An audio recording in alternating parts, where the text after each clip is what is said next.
Hello everyone, welcome back to my channel. ఈరోజు మన ఛానల్లో మరో సరికొత్త హెల్తీ రెసిపీతో మీ ముందుకు వచ్చేసానండి. చాలా అంటే చాలా క్విక్గా చేసుకోవచ్చు. అలాగే దీనినైతే కనుక మనం ఆయిల్లో ఫ్రై చేయట్లేదు, జస్ట్ వాటర్లో ఫ్రై చేసుకుంటున్నాము. మీరైతే ఫుల్గా వీడియో చూసేయండి. దీనికి ఒక మంచి కర్రీని కూడా చేసి చూపించాను. ఇక రెసిపీ అయితే స్టార్ట్ చేసుకుందాం. దీనికోసం అయితే ఒక 2 క్యారెట్లను పైన ఉన్న తొక్కను పీల్ చేసేసి నీట్గా కడిగేసుకొని ఈ విధంగా నేను వీడియోలో చూపించిన విధంగా చిన్న చిన్న పీసెస్ లాగా అయితే కట్ చేసుకోండి. అలాగే మన ఛానల్ ఇంతవరకు ఎవరైనా సబ్స్క్రైబ్ చేసుకోకపోతే ప్లీజ్ అండి సబ్స్క్రైబ్ చేసుకోండి. ఇలా కట్ చేసుకున్న తర్వాత ఒక మిక్సీ జార్ తీసుకొని మిక్సీ జార్లో వేసుకొని పల్స్ మోడ్లో ఫస్ట్ గ్రైండ్ చేసుకొని తర్వాత సరిపడినంత నీళ్ళను వేసేసి మెత్తగా పేస్ట్ చేసుకొని ఒక మిక్సింగ్ బౌల్ తీసుకొని బౌల్లోకి వేసేసుకోండి. ఇలా మొత్తం బౌల్లోకి వేసుకున్న తర్వాత ఇందులోనే పిండి కొలత ఏమీ ఉండదండి.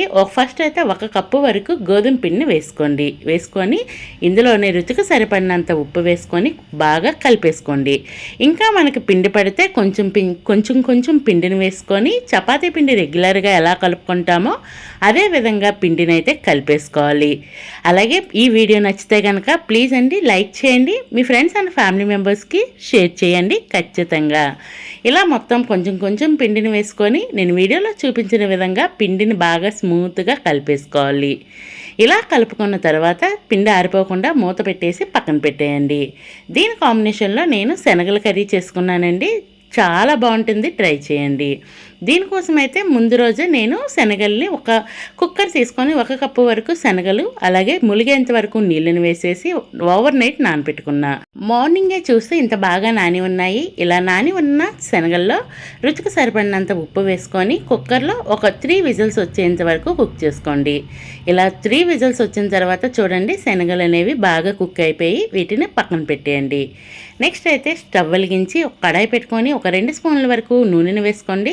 అందులో ఒక 1/2 స్పూన్ ఆవాలు, ఒక 1/2 స్పూన్ జీలకర్ర, ఒక 1/2 స్పూను వామును వేసుకోండి. అవి దోరగా ఫ్రై అయినాక ఒక మీడియం సైజ్ ఉల్లిపాయని ఫుల్గా కట్ చేసుకొని అందులో 1/4 వరకు ఉల్లిపాయ ముక్కలు వేసి దోరగా ఫ్రై చేసుకోండి. ఆ పావు పక్కన పెట్టండి. అలాగే పచ్చిమిర్చిని కూడా ఒక 2 లేదా 3 చిన్నగా ముక్కలు కోసేసి వేసుకోండి. ఒక టమాటాను ముక్కలుగా చేసేసి వేసుకోండి.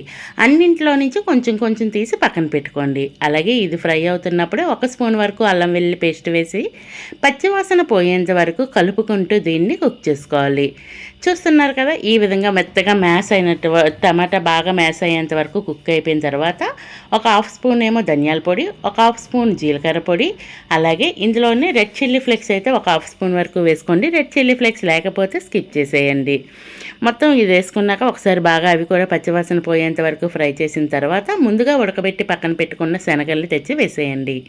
వేసేసి ఇందులోనే బాగా కలుపుకొని ఇప్పుడైతే ఒక 1/2 స్పూన్ వరకు పసుపు, ఒక 1/2 స్పూన్ వరకు కారాన్ని వేసుకోండి. అలాగే ఇందులోనే ముందుగానే మనము పచ్చిమిర్చి అవన్నీ వేసుకున్నాం కాబట్టి చూసుకొని వేసుకోండి.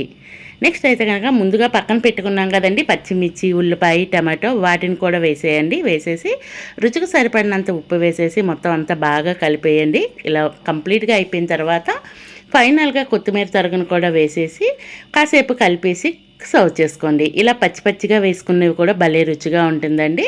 నెక్స్ట్ అయితే ఈలోపే మనకి పిండి బాగా నాని ఉంటుంది. ఇలా నాని ఉన్న పిండిలో నుంచి మరొక్కసారి బాగా కలుపుకొని కొంచెం పెద్ద సైజు నిమ్మకాయ సైజు అంత పిండిని అయితే తీసుకొని పొడి పిండిని జల్లుకొని రెగ్యులర్గా చపాతీ మనం ఎలా రోల్ చేసుకుంటామో అలాగే రోల్ చేసుకోవాలి. బట్ ఇవి కాస్త మందంగా ఉండాలి. మందంగా చేసుకోవచ్చు, లేదంటే పలుచగా చేసుకోవచ్చు. ఎలా చేసుకున్నా కానీ టేస్ట్ అయితే చాలా బాగుంటుంది. వీటిని రౌండ్గా ఒత్తుకోండి, బాగుంటుంది. ఇలా చూడండి, వీడియోలో చూపిస్తున్నాను. ఇలా కాస్తంత రౌండ్గా ఒత్తుకుంటే బాగా కుక్ అవుతుంది. అలాగే చూడటానికి కూడా బాగుంటుంది. ఈ మాత్రం మందంగా చేసుకోండి. ఇలా చేసుకొని పక్కన పెట్టేయండి. నెక్స్ట్ అయితే స్టవ్ వెలిగించి కడాయి పెట్టుకొని అందులో నీళ్ళను వేసుకొని మరిగించుకొని వీటిని మనం ముందుగా రెడీ చేసి పెట్టుకున్న చపాతీలని స్టీమ్ చేసుకొని ఇలా మూత పెట్టేయండి. మూత పెట్టేసి ఒకవైపు 3 మినిట్స్ కుక్ అయిన తర్వాత మరోవైపు తిరిగేసి మరో 2 to 3 మినిట్స్ కుక్ చేసుకుంటే మనకి చపాతీ అనేది పర్ఫెక్ట్గా కుక్ అయిపోతుంది. ఇలా సర్వ్ చేసుకోవచ్చు. లేదు అంటే పైనుంచి బటర్ కానీ లేదంటే నెయ్యిని కానీ వేసుకొని మొత్తం స్ప్రెడ్ చేసుకోండి. ఇలా చేసుకోవడం వల్ల సాయంత్రం వరకు స్మూత్గా ఉంటుంది. టేస్ట్ కూడా చాలా బాగుంటుంది. రెగ్యులర్గా చపాతీ కాకుండా ఇలా ఒకసారి ట్రై చేయండి. ట్రై చేసినాక రెసిపీ ఎలా వచ్చిందో కామెంట్ బాక్స్ తెలియచేయండి. ఆ కర్రీతో ఈ చపాతీ సూపర్ టేస్టీగా ఉంటుంది. ట్రై చేయండి. Thank you for watching. Please do subscribe.